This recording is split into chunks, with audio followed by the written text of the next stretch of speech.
Estamos aqui novamente com a Sra. Doutora Filomena Rosa para concluir a nossa conversa sobre, no fundo, as questões que envolvem o IRN, a sua relação com os advogados e outras temáticas que têm sido bem polémicas no relacionamento do IRN com os cidadãos.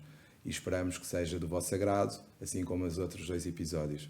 Temos falado muito nesta nossa conversa do futuro do digital, da inteligência artificial, das plataformas, e fomos recentemente informados, desde o ano passado, sobre a possibilidade que iria ocorrer da prática de dados por videoconferência. O que eu lhe pergunto é, primeiro, qual é a sua perspectiva em relação a esta nova legislação e depois, começando logo pelos atos em si, que atos é que podem de facto ser praticados por videoconferência relativamente a imóveis? Certo. A plataforma da videoconferência tem suscitado muito interesse, naturalmente, porque permite-nos ter... Peço desculpa, eu vou só... Permite-nos ter uma visão de uma nova forma de praticar atos sem termos a presença física das pessoas perante nós. A plataforma está pronta, está a ser, tem sido sujeita a vários testes e penso que muito em breve já conversámos com as ordens, noutros momentos, já tivemos a opinião, reuniões técnicas e neste momento penso que muito em breve estaremos em condições de abrir a plataforma para testes. Eu não gosto de previsão, mas existe alguma previsão quando é que poderá ser? Eu preferia não a dar para não incumber. Como o outro dizer, previsão só no final do jogo. Prognóstico só no final do jogo. Pode até ser já amanhã, ou ser já para a semana. Pensamos que já estivemos muitíssimo mais longe e neste momento estamos, aliás hoje surgiram notícias, designadamente com fonte sindical dos sindicatos da área dos registros, que diziam que vai ser muito mais demorado fazer na plataforma do que fazer online. Não, claro que quando estamos a usar uma plataforma não é para fazer mais rápido, é para vencer o problema da distância e os custos de contexto que a deslocação implica. E a própria dificuldade no atendimento. E a própria dificuldade no atendimento, os espaços. Os atos. Por exemplo, no caso do divórcio, para nós isso é absolutamente líquido. Nem sempre temos conservadores disponíveis naquela localidade. Aliás, e é um ato uma próprio. Altura em que era difícil fazer o agendamento. Muito difícil. E, portanto, neste momento nós temos superado isso, pondo conservadores quase como caixeiros viajantes a circular pelo país. Vai ser muito mais cómodo se eles estiverem na sua conservatória e puderem efetivamente entrar em contacto, estar em contacto com o profissional e depois com a outra parte. No que respeita aos advogados, vão ser a panóplia de atos que vão poder fazer, e como digo, espero que muito em breve. Penso que no início de dezembro já iríamos começar, estavam já agendados os testes com as entidades profissionais, portanto vão ser contactados para testes já em produção da nova plataforma, mas são todos os atos, a lei foi muito generosa, porque são todos os atos que impliquem a constituição, o reconhecimento, a aquisição, a modificação ou a extinção dos direitos de propriedade, usufruto, uso e habitação, superfície ou servidão. Portanto, basicamente, se pegarem no artigo 2º do Código do Registro Predial, é praticamente tudo, porque a seguir vem a constituição ou modificação da propriedade horizontal, a promessa de alienação ou oneração de imóveis se tiver sido atribuída eficácia real, a hipoteca, a sua cessão, modificação ou extinção. Portanto, temos aqui uma panóplia de atos muitíssimo grande que pode ser praticada à distância, com a limitação que a lei nos impôs dos outorgantes terem que estar em território nacional. Dizem-me muitas vezes que se perdeu aí uma mais-valia importantíssima, mas eu penso que este regime, não nos podemos esquecer que ele é transitório, e como transitório que é, estamos todos em testes, mesmo quando estivermos a trabalhar em produção, ainda serão uns testes em produção, e que se correr bem, não haverá razão para que o Governo e a própria Presidência da República, que teve algumas reticências na promulgação deste diploma, não terem mais confiança em avançar mais e em permitir a realização de atos por pessoas que estejam noutra jurisdição. A questão parece-me aqui ser uma questão de aplicação de lei. mas há outras maneiras de resolver qual é a lei aplicável. E relativamente à questão, há uma questão que vai ser essencial que vai, na aplicação do regime, que tem a ver com a confiança. Pode haver aqui alguma desconfiança relativamente a um ou outro ato ser praticado à distância. Como é que acha que isso poderá funcionar na prática no futuro? Eu dou Tudo um aquilo que é exemplo, novo... sempre que, Sim. mais do que isso, só para dar um exemplo específico, tem a ver, por exemplo, com situações em que se possa levantar alguma questão relativamente à liberdade na vontade da pessoa, a tal capacidade que poderá às vezes também haver uma outra dúvida. Isso, na sua opinião, como é que funcionará em termos de plataforma? Eu acho que não funciona muito diferente daquilo que funciona em presença. O único risco acrescido que nós podemos ter aqui, e note que há várias precauções que o profissional deve ter para ter a certeza que quem está do outro lado tem uma vontade livre e esclarecida e não está coagido, eventualmente a mostrar o espaço se necessário for, a fazer as perguntas que entender, não é muito diferente do que nós já tínhamos presencialmente. O risco acrescido que há aqui é de coação física. Porque coação moral ela já podia existir. Sim, claro. E ainda assim nós nunca sabíamos se a pessoa que estava perante nós não tinha os filhos raptados em casa, claro. ou não estava sob ameaça de alguém de família, ou não sei, sem ser de família. Portanto, Acha um risco eu acrescido? não acho que o risco acrescido seja sobremaneira. Existe, de facto, pode parecer e pode criar a ilusão de que é mais fácil assim coagir as pessoas. Eu aí diria que o legislador, a ter tomado esse risco como verdadeiro, poderia ter suprimido alguns atos e ter permitido apenas para alguns atos, agora numa fase mais inicial, se calhar mais atos negociais, menos atos de última vontade, por exemplo, como os testamentos, que estão na lista dos notários. Eu diria que aí é um problema maior. Diria que, enfim, é um problema maior. Nos atos em que as pessoas podem estar cá, até temos uma segurança acrescida. Ninguém filmava atos feitos no cartório, na conservatória ou no escritório do advogado. Ninguém filmava. E agora fica um registro. Uma espécie vídeo, de VAR para o futebol. Exatamente. Fica uma espécie de VAR. Portanto, se houver fundadas dúvidas, há sempre a possibilidade do tribunal vir pedir essa gravação e fazê-la analisar por peritos. Riscos nunca os conseguiremos eliminar totalmente. No entanto, o que nós queremos com esta plataforma é fazê-la evoluir em termos de tecnologia para que ela própria já faça algumas detecções, designadamente dos dados biométricos, pela confrontação dos dados biométricos do cartão de cidadão, para termos a certeza que é mesmo aquela pessoa. Essencial, não é? Essa confirmação. Sem dúvida. Eu não sei quem é que está do lado de lá. Quem está do lado de lá. Eu sei quem está a usar o cartão, porque a pessoa entra com a sua identificação e põe o seu código. Mas depois tem que haver uma confirmação. Mas depois tem que haver uma confirmação facial. Para já, há sempre os olhos do titulador, que vê no vídeo, que pode, enfim, pedir o que quiser, mas a evolução, para já a impressão digital não estamos a apostar com força nela, porque não há neste momento sequer a certeza de que ela continua a constar do nosso cartão de cidadão ou cartão de identidade, como eu até gostaria que se viesse a chamar no futuro por uma questão de neutralidade.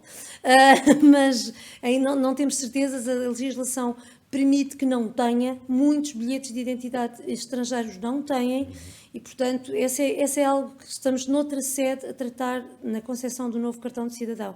Portanto, não quereríamos muito, até porque ter leitores de impressão digital não é uma coisa fácil ao cidadão. Já não é fácil ter leitor de cartão, imagino que Mas acha que o reconhecimento facial... O reconhecimento facial tem sido usado com algum sucesso nas entidades bancárias e já há uma experiência vasta a nível internacional de reconhecimento facial e não só, portanto, o movimento, se a pessoa está viva, portanto, não é só estar ali, se aquilo não é uma máscara, enfim, se todo o comportamento, o reconhecimento facial poder-nos dar uma ajuda muito grande e quanto mais automatizado ele estiver, melhor. Como digo, a plataforma surgirá com o mínimo de garantias, cabe-nos a nós todos, profissionais que a vão poder usar, reforçar as garantias que entendermos serem mais. Não me parece que o risco...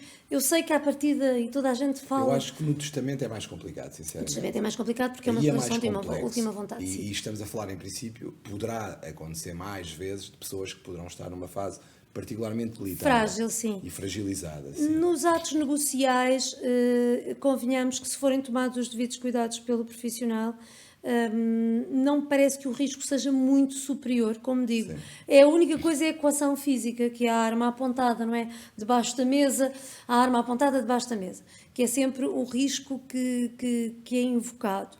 Esse também, felizmente, não será... O uso e porte de arma em Portugal ainda não é livre, Pois. e, portanto, não será o maior risco. Riscos de coação moral, esses temos na videoconferência, como já tínhamos nas pessoas que estavam ali presencialmente, e que eu lembro-me de ter feito estágio com uma notária que nunca fazia os testamentos do casal com os dois membros do casal juntos. E ela dizia-me, isto é básico, eles podem estar todos muito de acordo, mas o ideal é termos a certeza que esta é mesmo a vontade individual e que não é uma vontade concertada. E, portanto, fazia sair um, chamava o outro, e fazia sair um, e influenciada. E não raras vezes havia alguém que dizia, pois, isto era mais, mas eu até não nem quero isso, eu quero mais aquilo. E houve uma vez ou duas que os resultados finais foram bastante diferentes do que estava inicialmente preparado, porque a pessoa sozinha tinha outra opinião. Portanto, ou seja, não muda assim tanto. Percebo que a desconfiança perante o meio à distância, neste momento ainda exista, e temos que ter mais cautelas, sem dúvidas. Ao titulador é exigido uma maior... se calhar uma pesquisa mais intensa, fazer perguntas para perceber se a pessoa está no uso das suas faculdades, se não está, enfim, sob substâncias que perturbem o seu entendimento, mas tal como já tinha que se fazer. Sim. Principalmente se estivermos a falar de uma pessoa com uma idade avançada. Eu fiz estágio de notariado, ainda era do tempo de que a carreira era comum, e uma das coisas que me ensinaram muito cedo é, perante uma idade muito avançada, se houver perigo de litigiosidade, nada como pedir a presença, neste caso a presença virtual, de dois médicos que atestem a lucidez da pessoa. Ou então fazer aquelas perguntas que nos fazem perceber se a pessoa quer mesmo aquilo, estar ali um bocadinho na conversa. Só que na altura a conversa não ficava gravada. Agora fica. E agora fica. Ótimo. E diga-me o seguinte, o que é que o advogado pode fazer na plataforma? Poderá fazer, na plataforma, o advogado, como qualquer profissional, vai ter formas de autenticação diferenciadas consoante os profissionais. Mas no caso, o advogado, em princípio, será a sede? Será o seu certificado digital profissional. Okay. Portanto, vai autenticar-se, autentica-se na plataforma e vai poder agendar as suas sessões de videoconferência, ou seja, o agendamento por parte das pessoas não é direto na plataforma. Esta é uma dúvida que se coloca muito, mesmo com outros profissionais, se as pessoas podem lá ir agendar. Não. As pessoas agendam utilizando as formas que têm de agendamento hoje. Se é telefonar ao seu advogado, é telefonar ao seu advogado. Se é ir a outro sistema, como nos casos das conservatórias, ir ao SIGA e tentar tirar uma senha para preparação do processo, é essa senha para preparação do processo. Assim, ou seja, o agendamento que eu falo é o agendamento da sessão. O profissional vai lá e agenda. E agenda quantas sessões quiser. Portanto, não tem que fazer tudo numa. Pode agendar uma sessão para preparação e outra sessão para efetivamente fazer o ato. Ou pode estar na sessão da feitura do ato e chegar à conclusão que falta um documento e reagendar o ato para uma nova sessão. Portanto, a plataforma vai-lhe permitir isso. Vai-lhe permitir ver os documentos, submeter documentos e também ver os documentos que são submetidos pelas partes e geri-los. Geri-los no sentido de dizer, este documento é público e este não é. Público está acessível aos outros otorgantes, aos outros intervenientes.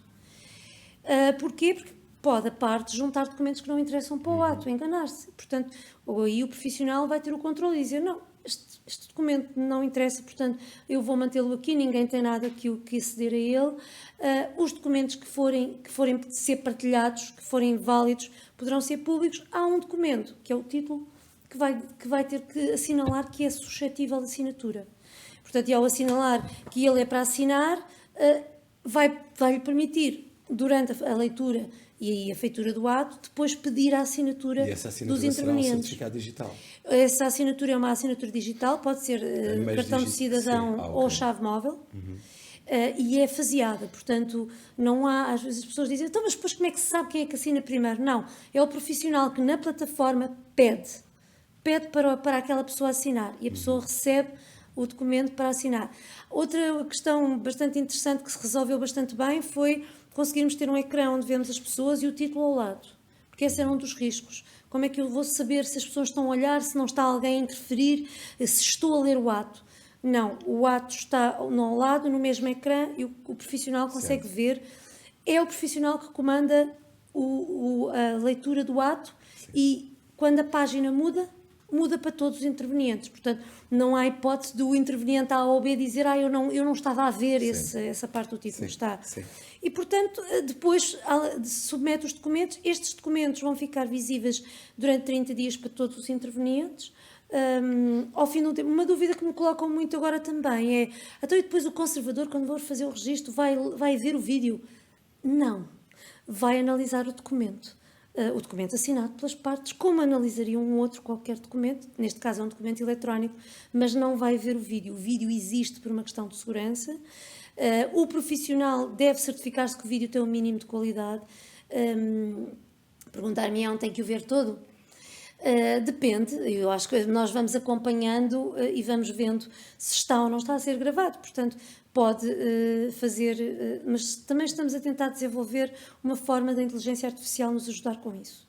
Não será nesta fase beta da plataforma, mas para o futuro queremos que a própria plataforma ajude e alerte o profissional. Mas nós também vamos vendo como é que se vai parando a imagem. Também me dizem, então e se eu estiver num sítio onde passam constantemente comboios ou aviões? Ou ambulâncias, há um som. Bem, se o som não impede que as pessoas que estão a participar no ato e o próprio profissional ouçam e percebam o que se está a passar, enfim, quanto muito, se o barulho for muito intenso, se estivermos na cidade universitária e passar aviões, durante uns minutinhos, vale a pena ao profissional calar-se e aguardar que o avião passe. Não diria, e a pergunta até me foi feita por alguém que tem uma linha de comboios mesmo atrás do escritório, não diria que tem que voltar a repetir o ato todo. Sim. Deve ter a certeza, quanto muito, na dúvida, nunca será demais dizer, perceberam tudo até aqui, precisam que repita alguma coisa, enfim, sim, tomar alguma cautela. Normal. Mas a plataforma, eu já experimentei, tenho essa vantagem, parece-me que está com uma usabilidade bastante razoável. Claro que será com certeza melhorada com os inputs que vierem dos profissionais. Claro. E após o agendamento, o que é que acontece? Após o agendamento, o profissional vai ou obtém ele próprio os documentos e submete-os na plataforma, os vários documentos instrutórios, prepara o título. A plataforma não prepara títulos, ela é mesmo uma plataforma de contacto, portanto cada um preparará o seu título conforme fazia antes, junta todos os documentos que entende de juntar, inclusive a declaração fantástica do administrador de condomínio e todos os comprovativos, perguntam também muitas vezes, então e o pagamento de impostos? O pagamento de impostos é prévio ao ato, portanto devem ser juntos comprovativos de como foi liquidado e pago. E, portanto, devem lá ficar como já tinha que se fazer no notário.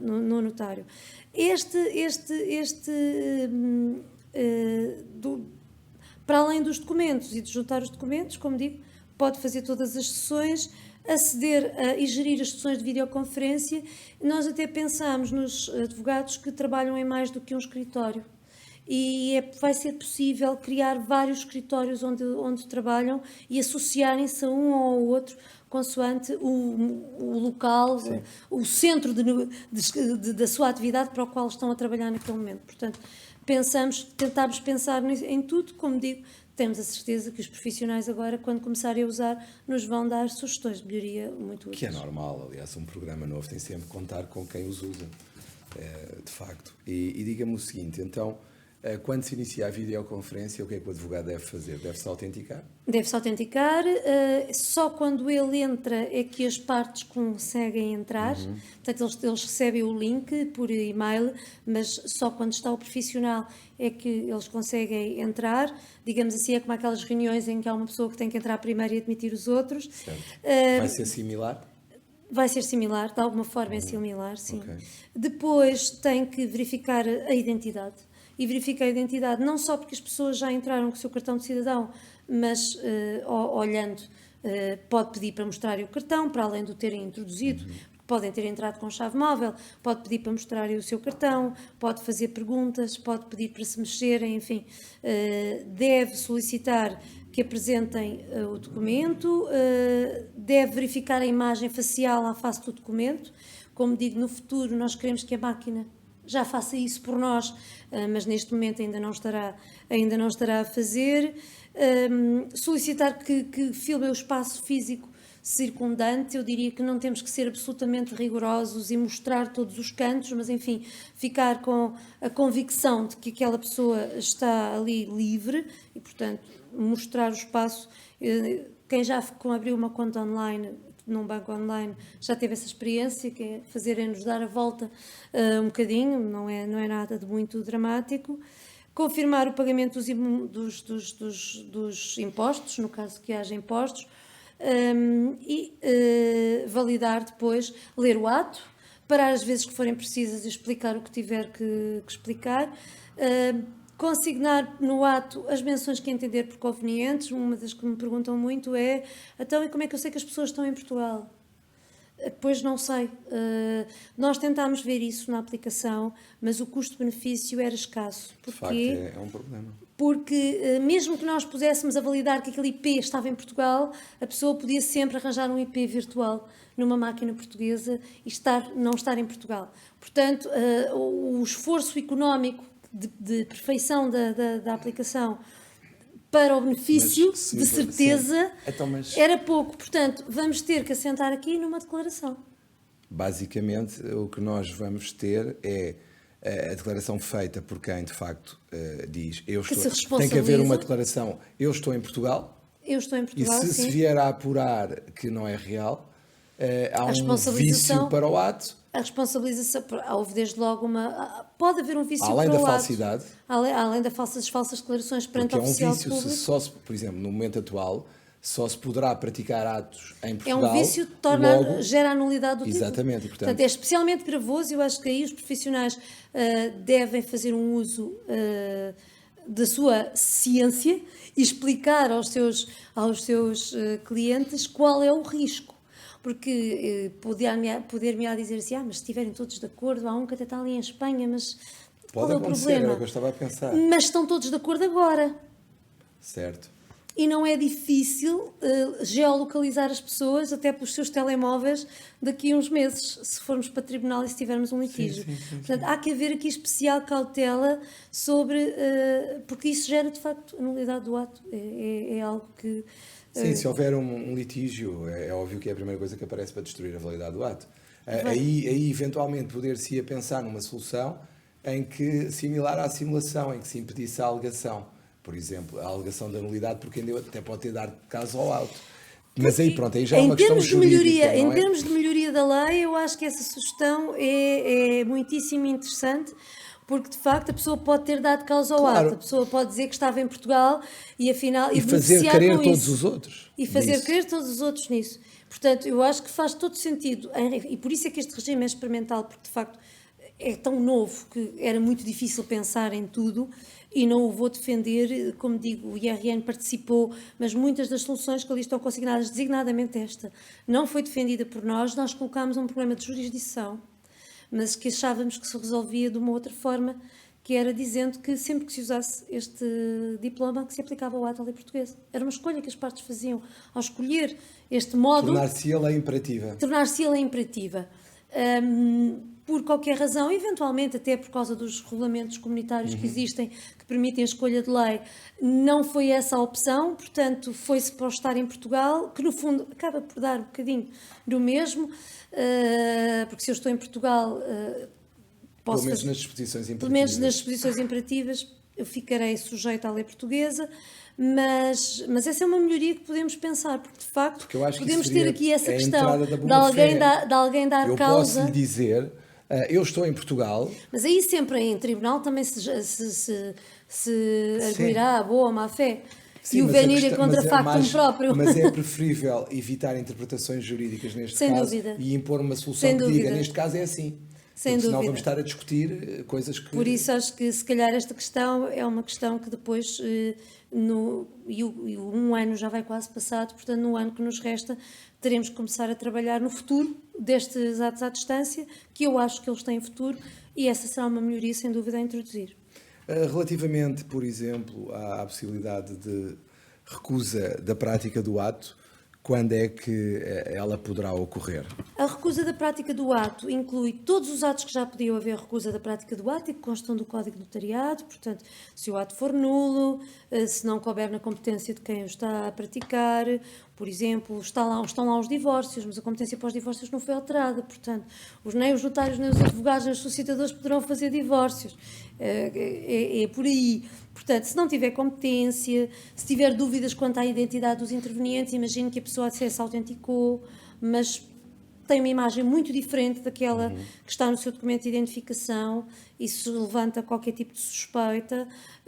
Se tiver dúvidas quanto à capacidade e livre de formação da vontade, como nos termos gerais, se tiver dúvidas quanto à genuinidade ou à integridade dos documentos apresentados pelas partes, ou se não se verificarem as condições técnicas, e é aqui que eu dizia que não basta o barulho do comboio ou do avião ou do vizinho de cima que deixou cair alguma coisa, serão mesmo a insistência de condições técnicas, ou seja, haver cortes na filmagem ou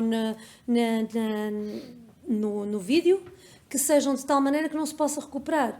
Imagine que a câmara, há ali uns momentos em que a imagem fica parada, mas no momento a seguir diz-se, bem, a sua imagem ficou parada, estávamos a falar sobre isto e é mesmo isto que quer. Eu penso que é ultrapassável. Claro que isto são questões jurídicas e, portanto, não há uma interpretação autêntica, nem eu tenho pretensões para a ter. Teremos todos que em conjunto pensar sobre isso. De qualquer maneira, quando aqui se diz que não existem condições técnicas, por exemplo, não há internet, a internet vai abaixo, há uma quebra de luz, claro.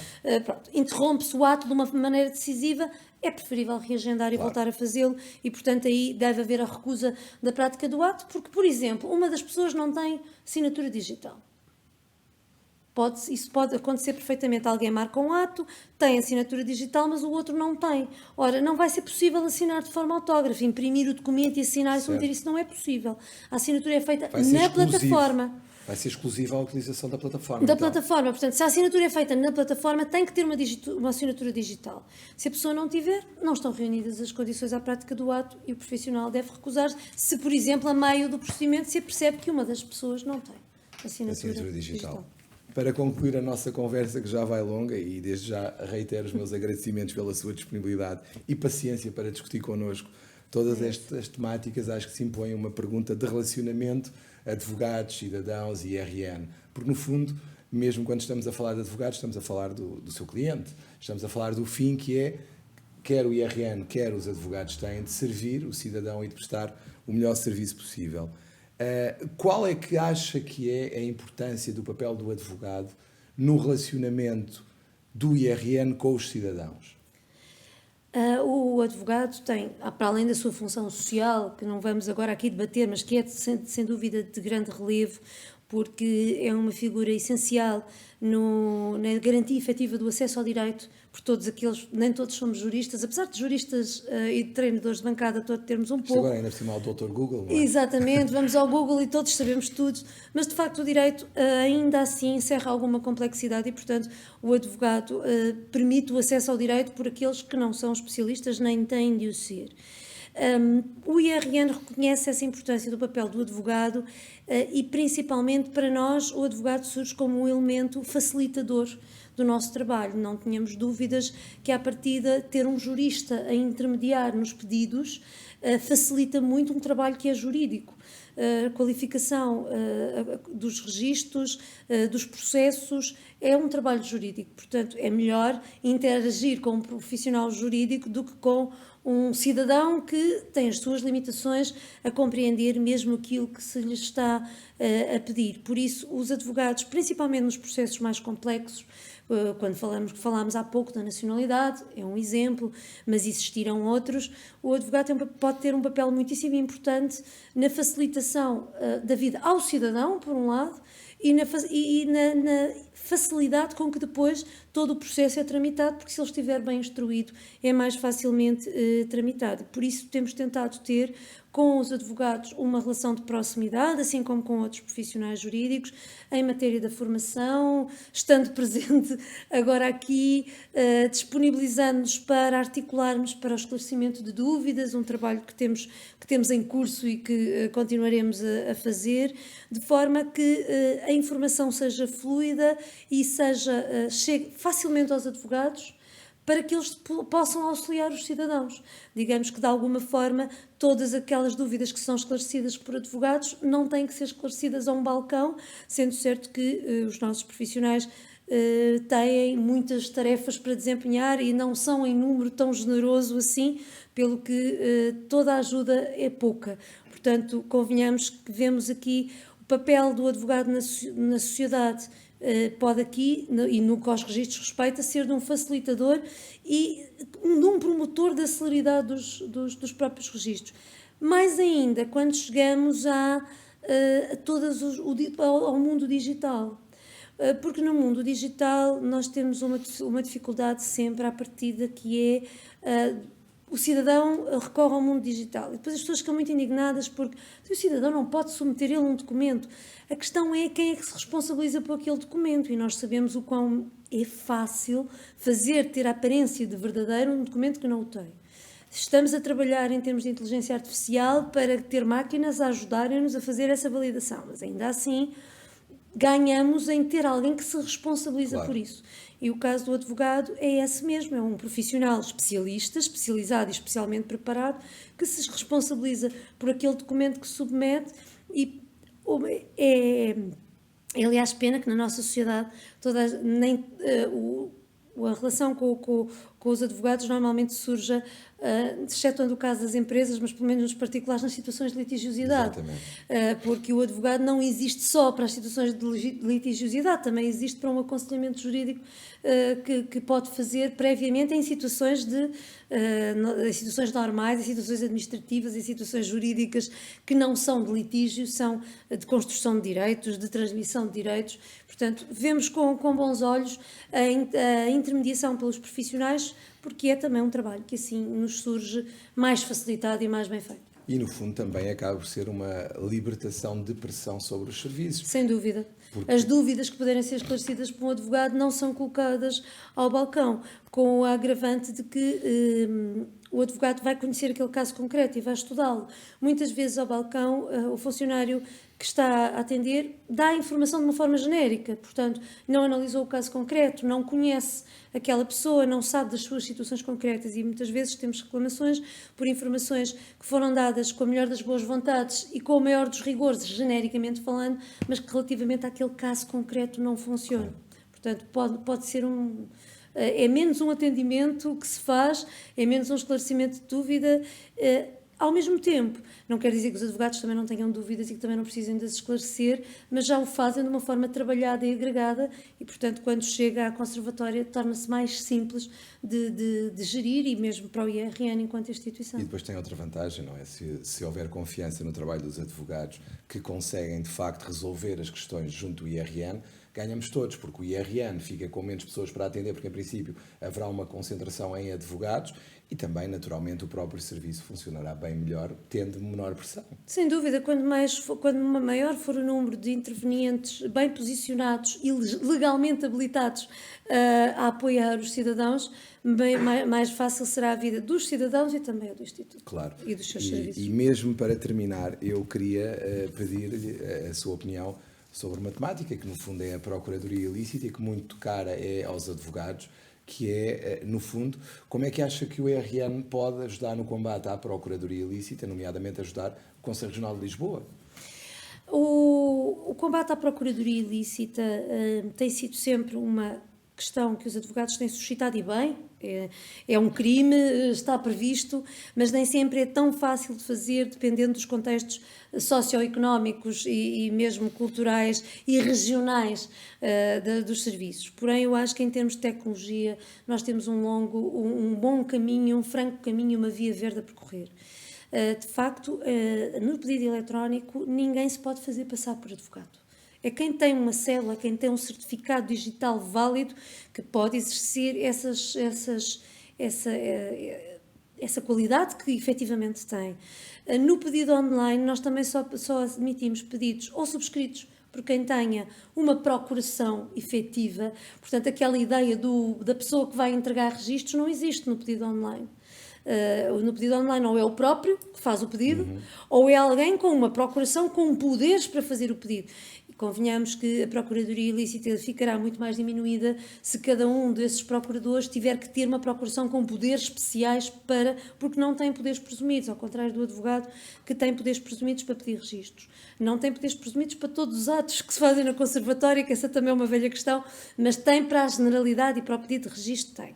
E, portanto, eu acho que precisamos de apostar no relacionamento digital e quanto mais digitais formos, mais fácil será de conseguirmos ter um efetivo controle sobre quem pede os atos. Também nós temos interesse em saber se são profissionais efetivamente, se são, por exemplo, e agora com o pedido online da nacionalidade, vamos ter aí uma hipótese de ouro para pôr este relacionamento e o combate à procuradoria ilícita um bocadinho à prova. Eu, de entre as pessoas do grupo de trabalho, que está a trabalhar nisto com muito afinco, alguém me dizia, só que nós se vamos pôr obrigatório para os profissionais, haverá pessoas que vão preparar tudo, mas vão dizer ao cidadão, vá lá entregar. Já tive, aliás, profissionais que me manifestaram isto quando eu lhes disse, e se passasse a ser obrigatório? Não, porque eu quero ter a certeza que o pedido é bem visto, que há uma análise prévia que alguns serviços ainda conseguem fazer, mal, mas conseguem. Eu penso que não. Eu confesso que combati ativamente esta ideia e disse, claro que quando precisar de ajuda o advogado tem que conseguir falar com o conservador ou com o profissional, isso não está em causa, mas para a generalidade dos pedidos eu não estou a ver que o advogado vá cobrar os seus serviços e prestar o seu serviço e depois dizer ao cidadão, olha, agora vá lá entregar, isso não faz qualquer tipo de sentido, até porque vai saber que fazendo o pedido online tem não só a confiança de que está a ajudar a combater a procuradoria ilícita, que também existe em matéria de nacionalidade, apesar de... até não sei se não será pior, porque há aí umas redes organizadas assim um bocadinho menos claras, mas enfim, pelo menos procuradoria ilícita existe. Estará a ajudar a combater, está a tornar o trabalho mais célere e a criar aqui um bom relacionamento com os serviços, que assim também poderão ser eles próprios mais céleres. Portanto, é uma estratégia que eu diria que é win-win. Portanto, eu, ao contrário do que me dizia esta senhora conservadora que faz parte de um grupo de trabalho, que não, porque eles vão querer ter a certeza que alguém dá um olhinho antes do processo entrar. Eu acho que é mais fácil que o processo entre mais rápido e se houver alguma coisa que o profissional tenha em sede de deferimento ou indeferimento liminar, que suscitar as questões de aperfeiçoamento que tiver que suscitar, do que aquele olhinho que se dá um bocadinho de forma precária, com muita gente para atender a seguir e às vezes cometendo erros que são humanos e que depois muito desagradam os profissionais. Afinal disseram que estava bem e não estava. Não viram porque não leram o documento todo. Portanto, eu diria que vamos combater a procuradoria ilícita neste momento fazendo uso das melhores tecnologias, sem prejuízo de outro tipo de combates, de divulgações que já temos feito e que podemos continuar a fazer, mas que nem sempre se tornam muito fáceis com a quebra da competência territorial.